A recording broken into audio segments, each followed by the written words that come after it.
Bah, Cruel Pancake, ça vient de lui par exemple, tu vois. Les gens commençaient à nous arrêter dans la rue quand je baladais Marlon. Et le mec en face, il dit c'est qui ce mec là? Il dit c'est le mec de Caroline. Tu dis bon frère. Ouais. On va passer un peu sur la thématique business argent. Il y a grande chance quand tu fonces dans le mur. Qu'est-ce que tu penses de la fast fashion? Ah, hyper intéressant. Les amis, merci de me retrouver pour un nouveau format sur ma chaîne YouTube. Aujourd'hui, on va inaugurer ce format des 24 questions avec un sacré guest ici sur Dubaï, Hugo. Philippe, Hugo, comment ça va? Et un sacré pancaker. Et un sacré pancaker, ouais. Hugo, comment ça va? Bah, ça va et toi frérot? Merci beaucoup en tout cas d'inaugurer ce concept sur YouTube. Avec plaisir. L'idée du concept, pour ceux et celles qui ne le savent pas forcément, c'est que je vais te poser 20 questions. 24 pourquoi? Parce que Vincent, qui est derrière la caméra, va te poser 4 autres questions en fin de vidéo, un peu plus corsées, un peu plus épicées. Et donc l'idée, c'est que aujourd'hui, on va pas se mentir, ta marque, tu as du succès, tout a l'air de très bien rouler dans ta vie. Et l'idée, c'est de te connaître un peu plus en profondeur et surtout d'inspirer la nouvelle génération si aussi ils veulent lancer une marque de sap ou autre. Avec plaisir. Donc je te laisse te présenter rapidement. Bah, je m'appelle Hugo, j'ai 34 ans, ça pique. Okay. Bientôt 35. J'étais dans la tech, j'ai bossé chez ABTSI pendant 5 ans, j'étais business développeur là-bas. Ensuite, j'ai rencontré Caroline, ma femme, qui est très connue. Je faisais un peu de mannequinat en parallèle, j'ai commencé à faire un peu d'influence, à faire des collabs, donc j'ai aussi cette partie influenceur. Et petit à petit, je suis arrivé assez naturellement vers l'entrepreneuriat parce que j'avais à cœur de monter un projet. J'étais passionné par les fringues et sur un voyage à Los Angeles, je suis revenu avec une pièce qui venait d'une friperie. Tout le monde m'a questionné sur cette pièce en mode putain, elle vient d'où? Où est-ce qu'on peut retrouver la même et tout? C'était impossible, c'était une pièce unique. Et suite à ça, j'ai lancé, bon, je te la fais courte, hein, mais Cruel Pancake. Et du coup, je crois qu'il y a un nouveau drop qui sort 5 décembre. ce mardi. Ce mardi. Où, quand la vidéo est tournée. Exactement. Du coup, on mettra de toute façon le lien du site et vous voyez. Bien sûr. Une grosse partie déjà de ton ancienne collection ici. Là, ouais, là, il y a beaucoup de l'ancienne collection. Là, il y a de la nouvelle là-dedans, là. Tu vois. Il y a quasiment rien parce que j'ai plein de pièces qui sont en bas, mais là il y a de la nouvelle pièce, tu vois. C'est le t-shirt que j'ai sur moi. Exactement. Ok. C'était qui? Il était comment le Hugo Petit? Waouh, turbulent. Je sais que tu étais très sportif. Ouais. Tu as un parcours un peu foot. Je crois que ton père. Foot et athlétisme. Ouais, mon père était footballeur professionnel. Il a joué à Lyon, Laval, Caen en D1. Après, il a eu une belle reconversion dans le milieu plus business, justement. Ok, d'accord. Qui m'a aussi aidé. C'est toujours mon père, j'ai tous les jours au téléphone, tu vois. Je sais plus ce que t'es. Ah, Hugo Petit. Un peu turbulent, mais turbulent dans le bon sens. Hyperactif, mais cutie, tu vois. Ok. J'étais un petit enfant gentil, je faisais du coup beaucoup de sport qui m'aidait à me canaliser. Je faisais du foot et je me suis rapidement mis à l'athlétisme en parallèle. Est-ce que tu penses qu'avec tout ce sport, ce background où ton père en faisait de façon professionnelle, t'as été depuis tout petit un peu préparé au succès? Il y avait un aspect performance et une certaine dureté et exigence à travers mon père dans le sport qui forcément à un moment donné, j'avais des aptitudes et ça m'a permis de pas rester sur mes acquis, tu vois. Ouais. Mon père il venait de temps en temps voir les matchs, il disait jamais un mot mais si j'étais nul à chier, au bout de 25 minutes, il se barrait du stade. Ah ouais, ok, ouais. Tu disais aujourd'hui, tu faisais du mannequinat, etc.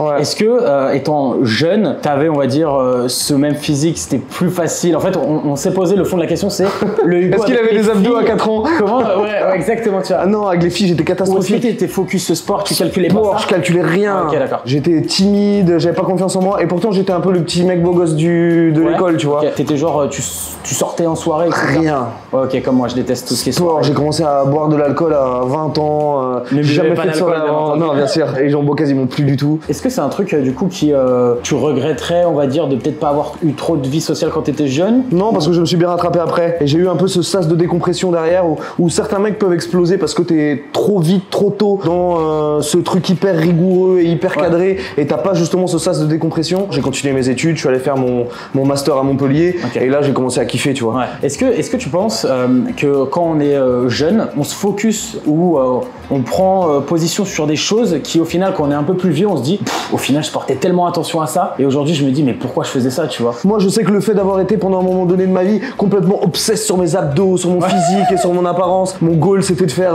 une couverture Men's Health que j'ai fini par faire. À partir du moment où j'ai passé après cette étape là, tu sais, j'avais cet objectif et finalement je me dis pas c'était complètement débile, qu'est-ce que t'en as à branler des abdos, tu vois, c'est plus important d'avoir une profondeur d'âme, d'esprit qui est importante plutôt que juste être un mec à moitié neuneux avec des abdos, tu vois, c'était ridicule. Tu sais, j'étais vraiment en mode givré, quoi. C'était, j'allais à 1h du mat à la salle, enfin, tu vois. Aujourd'hui, tu cours à 5h. Ouais, c'est sûr, c'est différent. C'est différent. De m'imposer ce truc-là, cette rigueur, et très jeune, ça te permet à chaque fois, même si avec du recul, tu te dis maintenant, c'était complètement débile, qu'est-ce que j'étais con. Maintenant, parce que ça t'a mis dans une sorte de dynamique hyper positive que tu cultives et que tu gardes avec toi pour la suite. Souvent, on voit sur tes stories que ton fils, parce qu'aujourd'hui, t'es papa et félicitations. Merci. Il se la tue aussi au sport. foot, Ouais, au foot, ça a l'air d'être un sacré crack. On reviendra en plus là-dessus après. Est-ce que être papa aujourd'hui, ça te pousse à être encore meilleur dans tout ce que tu entreprends au quotidien? J'ai jamais ce truc-là de me dire do it for, tu vois, do it for your kids ou do it for your family. C'est déjà hyper naturel chez moi depuis que je suis tout petit, quoi, tu vois. Je pense que Marlon, il est déjà fier de moi, je suis déjà fier de lui. Je suis devenu beaucoup plus mature, beaucoup plus structuré, beaucoup plus organisé, alors que j'étais quelqu'un de très dissipé. Je l'ai d'abord fait pour moi. J'aurais été célibataire, tu m'aurais pas vu planquer à rien foutre et à être dans un canapé à regarder des séries Netflix, tu vois. Tu disais qu'il était bon au foot. Moi, j'ai pas dit qu'il était bon au foot. Franchement, mais il est piqué de foot et il a des qualités. Quand on regarde un peu les stories, on voit quand même. Et c'est marrant parce que ses deux grands-pères étaient footballeurs professionnels. Donc mon père était footballeur professionnel et le père de Caroline était footballeur professionnel. Est-ce qu'il n'y a pas un peu un projet Mbappé avec Marlon? Non, t'es malade. Et tu sais, c'est drôle d'ailleurs que t'en parles parce que tu vois, c'est un peu une tendance, j'ai l'impression. Ah, mais je déteste. Tu vois de temps en temps des pressions qui sont mises à des gamins de 5 ans, tu dis arrêtez les mecs. Il y a tellement de choses trop cool à faire dans la vie, mettez pas la pression là-dessus. C'est le plaisir, le football, c'est un plaisir et une passion avant tout. Et Marlon, il a un souci, c'est qu'en match, il est catastrophique, c'est l'ombre de lui-même parce qu'il va pas au contact. Il a trop peur de se blesser. Rapidement, pourquoi on a parlé aussi de Marlon, c'est qu'en fait, on le voit aussi donc sur tes stories, etc. Il y a eu une énorme tendance où c'était chaque un peu femme connue montrait son gamin, etc. Est-ce que vous, ça a été un choix d'exposer votre enfant? Non, pas du tout. Est-ce que tu penses aujourd'hui, de vue extérieure, on va pas forcément focaliser sur ton cas, mais est-ce que ça peut permettre d'avoir une communauté qui a encore plus confiance en toi, encore plus engagée, de vraiment rentrer en profondeur et dans l'intimité des gens, tu vois, de montrer leur gamin, etc. Ouais, en gros, au départ, on se disait non, tu vois, c'était no way, on le montrera pas et tout. Il était très rigolo quand il était tout petit. Bah, Cruel Pancake, ça vient de lui, par exemple, tu vois. Donc, pendant un moment, il disait à tout le monde qu'il s'appelait Pancake. Quand tu lui demandais comment tu t'appelles, il disait Pancake, je sais pas pourquoi.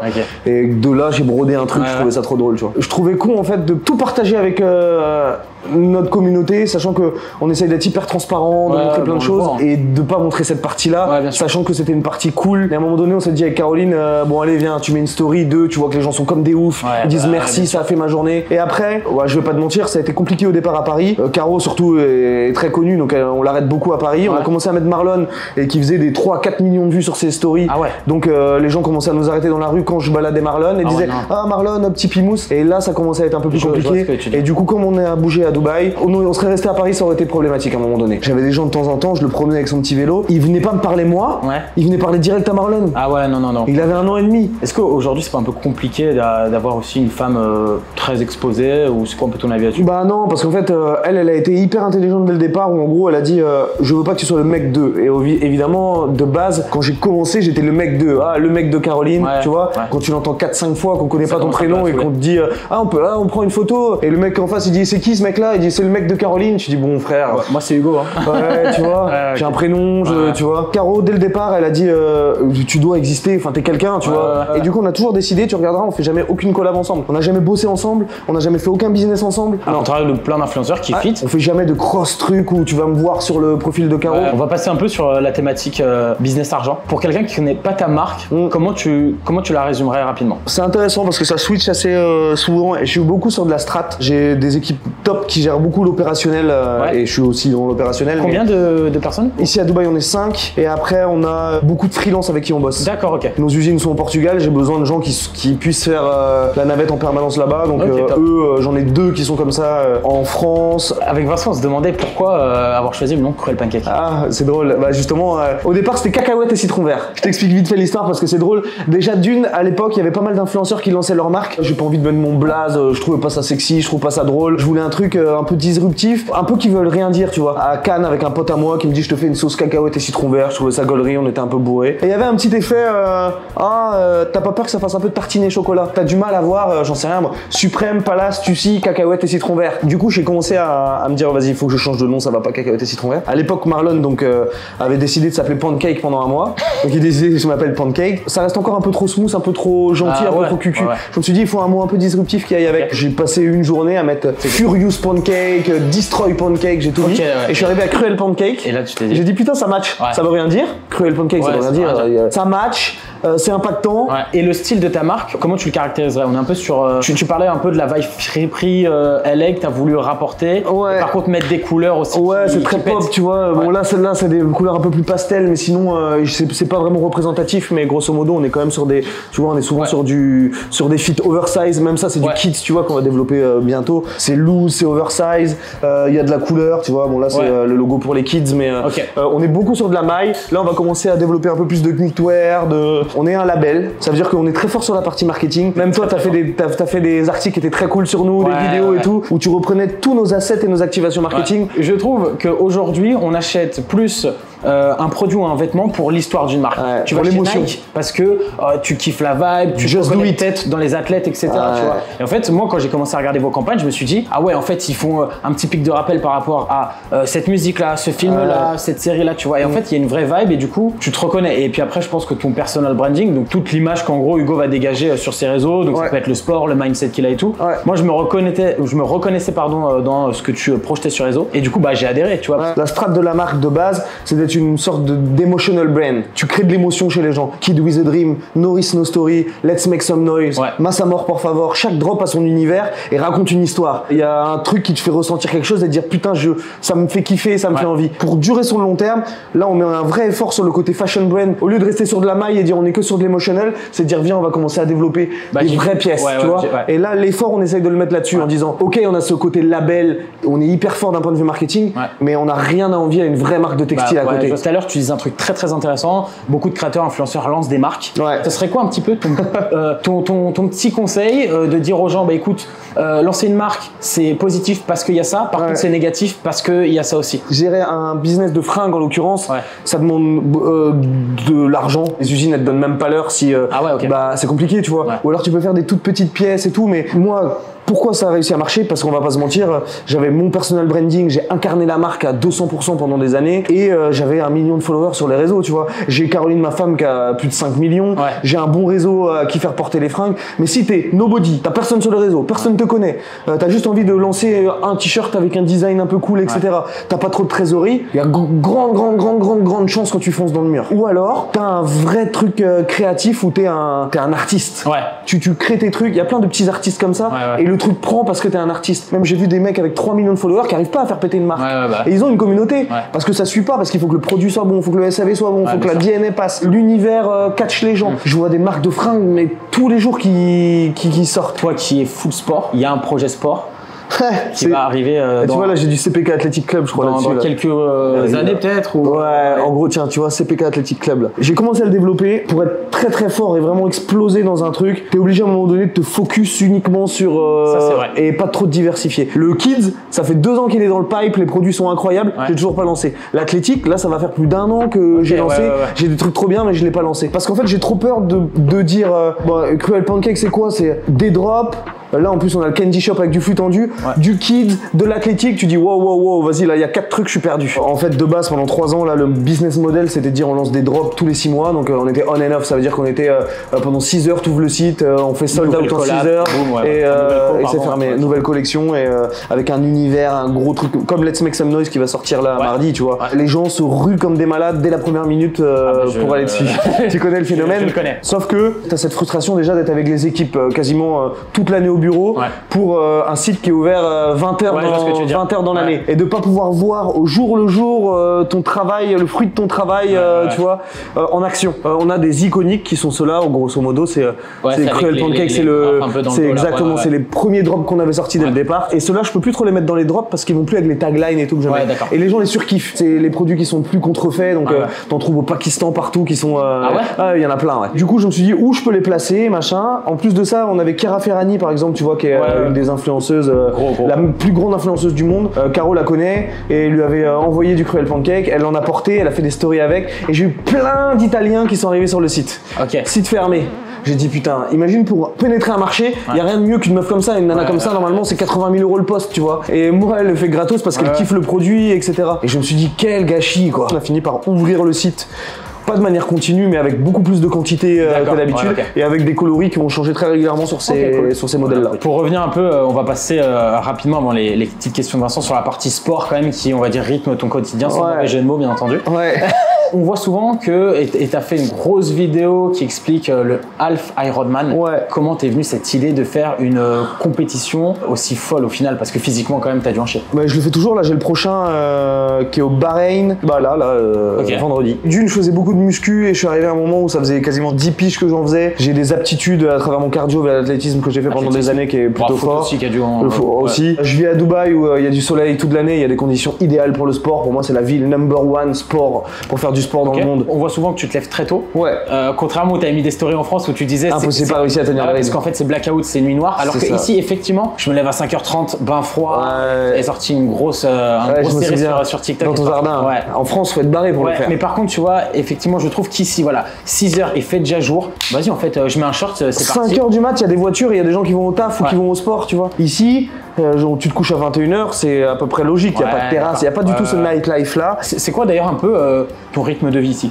Tu vois, grosso modo, je me lève entre 5 et 5h30. Je vais faire mon entraînement, soit j'alterne, soit je vais faire du vélo, soit je vais courir, soit je vais nager. Je rentre à la maison, je prends ma douche, je me commande un acai bowl, important. Je bois mon café, j'arrive à la maison et Marlon est sur le point de partir à l'école. Donc de temps en temps, je vais avec, on a un driver, je vais avec le driver emmener Marlon à l'école. Je reviens, je prends mes affaires et vers 9h30, 10h, je viens au bureau. De temps en temps, je me remets une petite séance le soir. Ça t'arrive de doubler quoi. Ouais, mais sauf que je me la mets tôt, comme ça je passe du temps avec Marlon et Caro le soir, on mange ensemble. Important pour toi du coup de ouf. Quality time. Important pour toi d'arriver à concilier ce truc de famille et vie pro. Work-life balance. Tes sources d'inspiration, c'est qui? Sportif, people? Ouais, hyper intéressant. C'est beaucoup de mecs qui conjuguent les deux. Pour te dire, un George Eaton de la marque Représente, je sais pas si tu vois. La marque Représente, je connais. Ouais, bah Représente, grosso modo, c'est du textile et il est très masculin. Londres, Manchester. Ouais, c'est ça. Et il a exactement, j'ai un peu le même lifestyle, sauf que lui est un peu plus dark dans son approche. Ouais, sportif, il y en a plein. Je suis un fan de Arnold Schwarzenegger, Jean-Paul Belmondo que j'adore aussi. C'est complètement sur un autre registre, tu vois, mais j'adorais Belmondo et des mecs que je connais, tu vois, Pierre Gasly, j'aime beaucoup ce qu'il fait. J'adore l'image qu'il véhicule, le professionnalisme qu'il peut avoir dans sa préparation et dans le haut niveau que ça implique d'être pilote de F1. Comment toi tu te vois dans 5-10 ans? Ça, c'est une excellente question. C'est toujours compliqué un peu d'imaginer le futur, etc. On a souvent un peu on visualise, on aimerait être là. Et c'est marrant parce que j'écoute beaucoup de podcasts, surtout business, et il y avait un mec qui disait un truc hyper intéressant, c'est qu'il disait absolument personne, ni Elon Musk, ni Bill Gates, whatever, est capable de te dire exactement où il sera dans 5 ans. Personne. Mais j'aime bien quand même, il faut se fixer des trucs, tu vois. Bien sûr. Mais dans 5 ans, l'idée c'est de garder le kiff que j'ai sur Cruel Pancake, de continuer à la faire grossir, potentiellement à un moment donné avoir des shops, avoir des boutiques, d'être un peu partout, je vais voyager davantage là, puis de continuer à m'éclater, tu vois, clairement. De grossir mais tout en gardant tout le temps notre âme, tu vois, de pas devenir un bulldozer sans âme, uniquement orienté business et de perdre toute cette partie.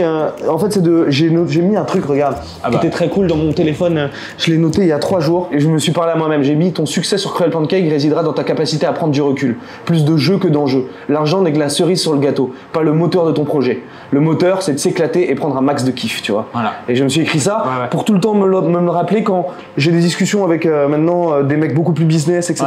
Et tu peux vite être pris dans cet appât du gain, de grossir, de scale, de se rappeler de wow, c'est pas 3 millions, 4 millions de plus qui vont changer quelque chose. Le kiff, c'est viens, on s'éclate, viens, on se régale, viens, on vient créer des collabs trop cool, viens, on a une communauté de mecs comme toi ou comme qui nous ressemblent, avec qui on kiffe, et quand on fait des events, putain, on s'appelle frérot, on s'appelle bro et on surkiffe, tu vois. C'est pas de faire more money, tu sais. Et en plus, t'as beaucoup ce truc more money, mon problème, et je suis un peu d'accord. Du coup, l'argent rend heureux ou pas?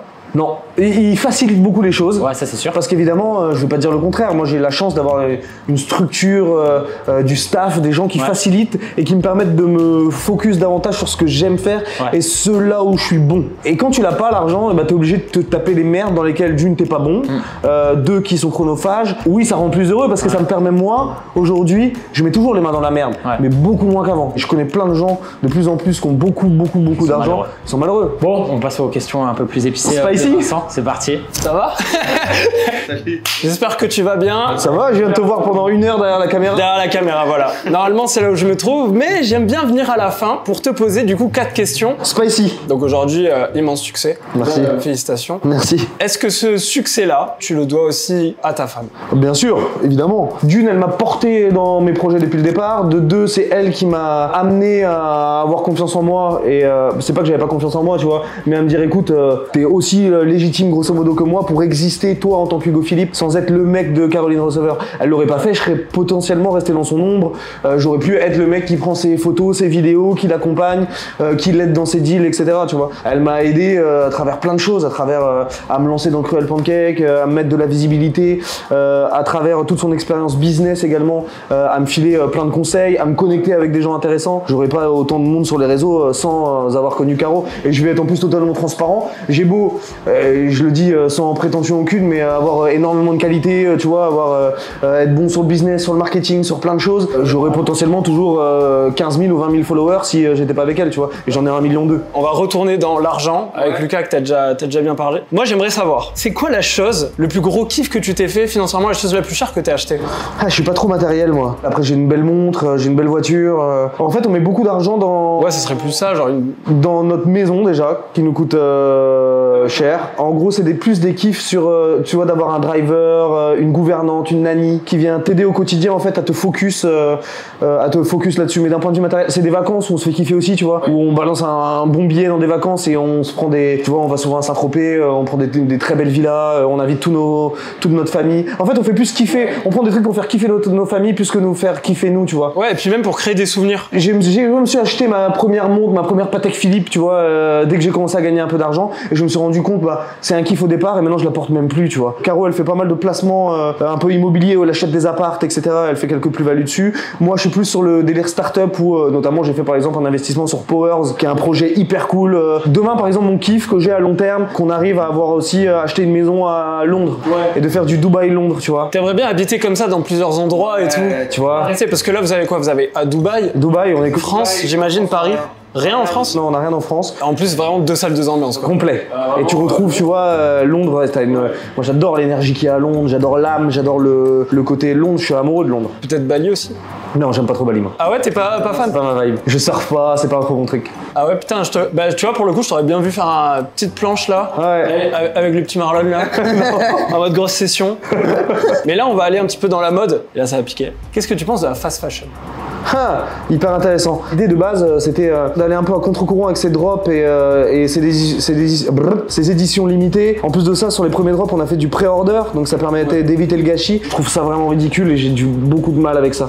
J'en achète pas du tout. Et je comprends tout à fait les gens qui en achètent, tu vois, à un moment donné, quand t'as des Zara ou même du Pretty Little Thing ou des trucs comme ça, qui te sortent des designs de ouf, qui ont une qualité qui est pas catastrophique, qui te permettent de te mettre des looks différents tous les week-ends, je peux pas cracher dessus et venir dire ouais, bande d'abrutis, arrêtez d'acheter du fast fashion. Je l'ai fait. J'ai consommé du fast fashion. Après, il y a des aberrations quand même écologiques et en termes de gâchis et où je trouve que c'est devenu too much et il y a trop de marques. Un Zara, ça me dérange pas parce qu'ils essayent d'aller de plus en plus vers un peu plus de qualité, mais des Boo, des Shein, pour moi ça c'est c'est aberrant. Il y a aucune vibe, il y a aucune DNA, il y a aucun effort créatif derrière. Pour moi c'est triste. Ils viennent, ils copient les mêmes designs et ils le font en 12 fois moins cher. J'espère qu'à terme ça va un peu se casser la gueule, qu'ils vont en avoir de moins en moins et que ça va permettre d'éclore à des petits projets hyper cool avec des gens qui ont vraiment quelque chose à apporter de péter, tu vois. Et puis ça laisse aussi place à la seconde main, on le voit beaucoup, qui devient quelque chose qui est assez à la mode en ce moment, et même les fripes, et d'ailleurs toi c'est ce qui t'a inspiré aussi. Aussi. Tu fais des placements de produits. Ouais. C'est d'abord, est-ce que tu testes les marques avec qui tu travailles, les produits, ouais, et aussi quelle serait ta collaboration de rêve?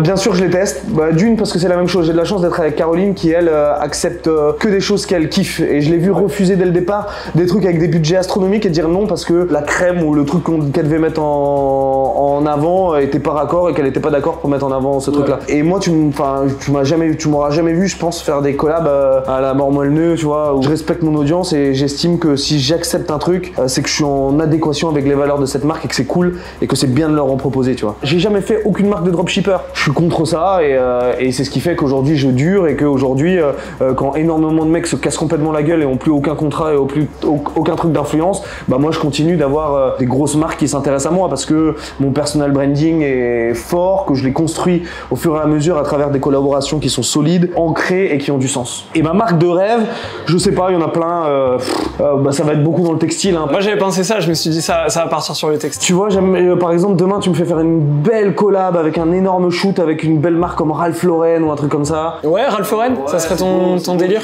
Pourtant ça ressemble pour le coup absolument pas, non, je suis pas à Cruel Pancake. Non, je vais pas te dire une marque de streetwear alors que j'ai une marque de streetwear. C'est vrai que ça aurait été un petit peu con. Et pourtant si, même un truc truc comme Supreme, c'est hyper stylé, mais je suis un peu sur la même verticale, etc. Tu skates toi un petit peu ou pas du tout? Non. Supreme, ils aiment bien faire skate. Ouais, c'est skate, ouais. Mais t'avais pas bossé, alors peut-être je me trompe, hein, Hugo Boss. Hugo Boss, j'ai été ambassadeur Hugo Boss et je le suis toujours depuis 5 ans maintenant. La Roche-Posay, ça va faire 3 ans. Panerai, ça va faire 4 ans. J'aurais pu à un moment donné, si j'avais pas eu Caro, et je pense que je l'aurais fait, céder à la facilité et dire bah ouais, je prends tout. Je fais rentrer de l'argent, c'est de l'argent facile de faire des collabs, tu vois. Je prends. Sauf que à un moment donné, si t'as une vision long terme, tu te dis dans 5 ans, à avoir accepté tout et n'importe quoi, je suis où, tu vois. Et en fait, bah tu rentres dans un segment où c'est baisé, tu t'en sors plus. Et quand le dropshipping s'effondre, qu'est-ce qu'il te reste? Bah il te reste que des marques hyper solides, et les marques hyper solides, elles font plus appel à toi. Voudront pas bosser avec toi. Et bah voilà, et c'est fini. Et toi, t'es quelqu'un, t'as quand même beaucoup réfléchi au long terme. Ouais, je suis jeune, j'ai encore que 34 ans et je veux construire un truc où à 50 piges, je me retourne, mais je dis ouais, regarde ce que t'as construit, c'est beau, tu vois. Peut-être que Marlon, s'il a envie, il puisse reprendre la marque un jour, qui sait. Ça serait énorme, tu vois. Peut-être le prochain patron. Hein. Et ouais. Merci beaucoup en tout cas. Trop cool, merci pour tes questions. C'était pas si spicy que ça finalement, tu vois. Parce que tu t'en es bien sorti. En fait, les questions sont pas spicy, mais les réponses peuvent faire que ah. Non, en tout cas, chambé, je te recheck. Lucas, je te laisse faire la conclusion et puis on y va, c'est parti. Bon merci d'avoir répondu aux questions de Vincent. Avec grand plaisir. Très cool, en toute transparence, comme d'habitude. Ça aurait pu durer 4 heures. Ça aurait pu durer 4 heures. Mais je t'avais dit, hein, c'est mon souci. On a beaucoup parlé pendant la vidéo, on a bien entendu raccourci un peu le montage, etc. Mais l'échange a été ouf. Merci en tout cas de nous avoir accueillis ici. Avec plaisir, mon pote. Les futurs projets, on sait qu'il y a un drop qui sort ce mardi. Exactement. Let's make some noise. Et ça part en général très vite, donc du coup, faut être je un peu confirme, vif. ça part très vite. Merci à toutes et à tous. N'oubliez pas de vous abonner. Les liens des réseaux seront bien entendu dans la description. Ciao et merci Hugo. Et buena onda la famille.